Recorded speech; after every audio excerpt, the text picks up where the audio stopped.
Para a Cláudia. Muito obrigado, deputada Érica Cocai, que preside essa sessão, em nome de quem eu congratulo todos os parlamentares da Casa, em especial também ao deputado Edinho Bess, que sempre tem nos ajudado, nos apoiado nas nossas pautas, nas discussões de projetos complexos, não é, da área de infraestrutura. Saudando também os colegas secretários Eduardo e Elda, este em remoto, e aqueles que nos assistem, né, pelos canais oficiais da Câmara dos Deputados. Deputada e colegas de mesa, gostaria de dividir esta apresentação breve, esses 10 minutos, que foram dedicados a duas partes.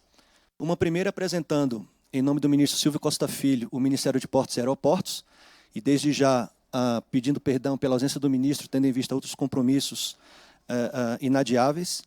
E a segunda parte falando do ponto de vista de um engenheiro que se tornou analista de infraestrutura, olhando de dentro para fora de um órgão central, fundamental na infraestrutura de transportes do Brasil, que é o Ministério de Portos e Aeroportos.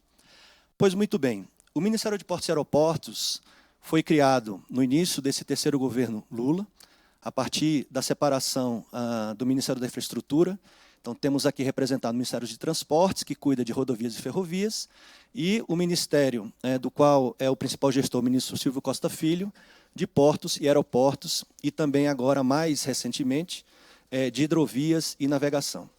Esse ministério ele é composto por 3 secretarias setoriais: Secretaria Nacional de Portos, Secretaria Nacional a recém-criada Secretaria Nacional de Hidrovias e Navegação.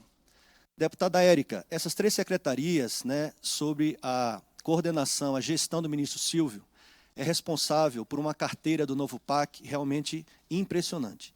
Apenas na área portuária são 78,5 bilhões de investimentos no quadriênio 23-26, dos quais há bastante investimento privado e investimento público também, todos os tipos de terminais portuários. Na área de aviação civil, nós temos 10,1 bilhões de investimentos previstos, né, nas concessões já feitas e em aeroportos regionais, que é uma nova linha de trabalho do nosso Ministério. E, por fim, mas não menos importante, a última fronteira logística que nós chamamos, que são as hidrovias da região norte do Brasil, da região centro-oeste e sudeste, que tem 4,1 bilhões de investimento de orçamento público. E aí, saudando os colegas também do DENIT, responsável pelas obras de engenharia, pela execução nessas hidrovias.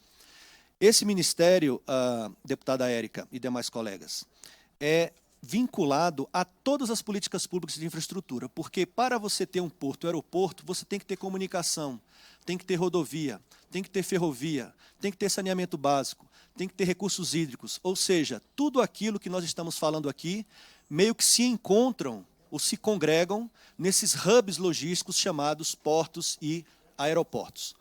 E nesse aspecto, é muito importante destacar o seguinte fato. Já foi muito bem explicado pela nossa presidente Valesca, pelo Dr. Luiz Alberto também, não é, a questão da caracterização desta carreira tão importante para o Brasil. E eu queria destacar aqui este ponto fundamental.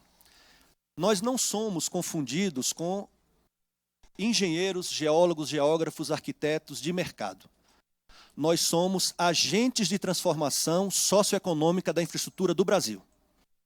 Gostaria de repetir. Nós somos agentes de transformação. Essa palavra transformação foi usada aqui na mesa várias vezes nas falas anteriores. Porque no nosso trabalho, na nossa atividade com políticas públicas de investimento, nós transformamos o Brasil e a vida da sociedade brasileira. Esse aspecto é fundamental, o que me permite passar para o segundo aspecto, que é o papel do analista dentro do Ministério de Portos e Aeroportos. Nós somos 52 analistas especialistas trabalhando atualmente no Ministério, e desse eu quero destacar em particular um grupo de 13, os 13 bravos, deputada. Esses 13 bravos e bravas, analistas, homens e mulheres, são responsáveis pela avaliação de projetos do Fundo de Marinha Mercante, que é o fundo que permite, digamos assim, fomentar, não é, a indústria naval brasileira. Pois bem, só no ano passado, esses 13 colegas foram responsáveis pela aprovação de uma carteira de 13,8 bilhões de reais de possíveis investimentos. 13,8 bilhões. Este ano, a gente mal completou 6 meses, já foram aprovados praticamente 12 bilhões. O que isso significa? Quando a gente vê, por exemplo, que o impacto orçamentário de um aumento de remuneratório dessa categoria é da ordem de 240 milhões por ano, eu me pergunto, onde é que está o prejuízo? Onde é que está o prejuízo de se aumentar a remuneração, equiparando de forma igualitária aquilo que, por nós de direito, que está em lei, deveremos também obter, tendo em vista que já somos parte, por lei, né, do ciclo de gestão daquelas carreiras da gestão pública brasileira. Então, isso mostra, deputada Érica e demais presentes e pessoas que nos assistem, a importância de valorizarmos a categoria. Essa categoria ela é composta por especialistas, não vou me alongar porque já foi muito bem dito e explicado aqui. Mas, ao mesmo tempo, são de especialistas de amplo espectro de atuação. Ou seja, nós somos servidores públicos transversais com especialidades muito bem definidas.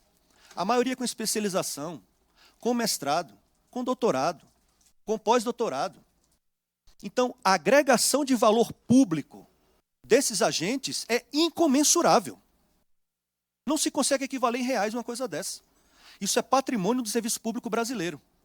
E agradeço aqui ao ministro Silvio Costa Filho, porque ele fez gestões, junto à sua colega Esther Dweck, em prol da nossa categoria. Ele reconhece e é sensível aos nossos pleitos, razão pela qual eu muito me orgulho de continuar trabalhando, como há 11 anos venho fazendo naquele ministério. Agora, passando à segunda parte da minha fala, que é justamente o aspecto de um olhar de dentro para fora, a minha formação é engenharia mecânica, e qual não foi minha surpresa ao entrar na carreira, né, pelo terceiro concurso em 2012, aliás, o último concurso realizado, fui me deparar no DENIT, em uma missão era necessária, no DENIT. E muito me orgulhei de ali trabalhar, porque ali fiz muitos amigos e conheci um pouquinho do que é a engenharia rodoviária do Brasil. Mas logo de atacar, digamos assim, no bom sentido, o setor portuário, pelo qual me apaixonei. Então, eu era um engenheiro de mercado, mecânico, trabalhando com fabricação mecânica, e, de repente, em função dessa oportunidade no Serviço Público Federal, passar a trabalhar dentro de um setor de altíssima importância para a economia nacional, que é o setor portuário. Em um porto, meus amigos e minhas amigas, vocês encontram o passado, o presente e o futuro, vocês encontram o rico e o pobre, vocês encontram todas as categorias profissionais, porque ali todos se congregam em prol daquela logística.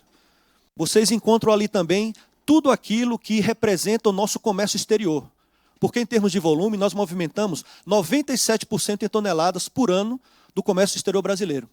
E em termos de faturamento, ou em termos de corrente de comércio, exportações mais importações, são 88% que passam pelos cais dos portos brasileiros.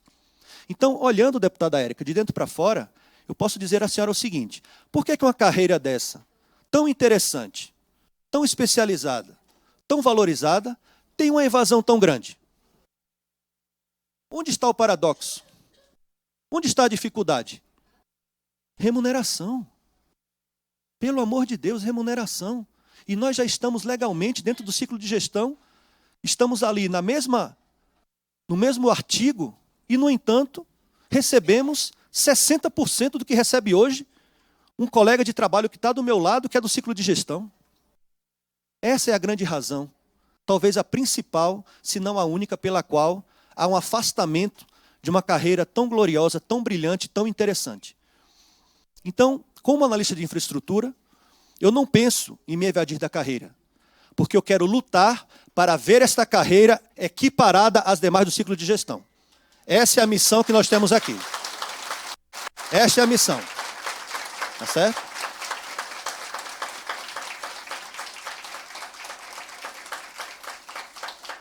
Então, deputada Érica, né, e aqui ladeada pelo amigo Edinho Bess e os demais parlamentares que nos assistem, eu faço um apelo. Como pai de família, apesar do nome japonês, eu sou um nordestino cabrarretado, pernambucano, tá certo? E aí, como um cara globalizado, eu quero que essa pauta seja globalizada nesta casa, no sentido de que seja ouvido os nossos apelos, porque eles são pequenos face àquilo que nós entregamos para o Brasil. Muito obrigado.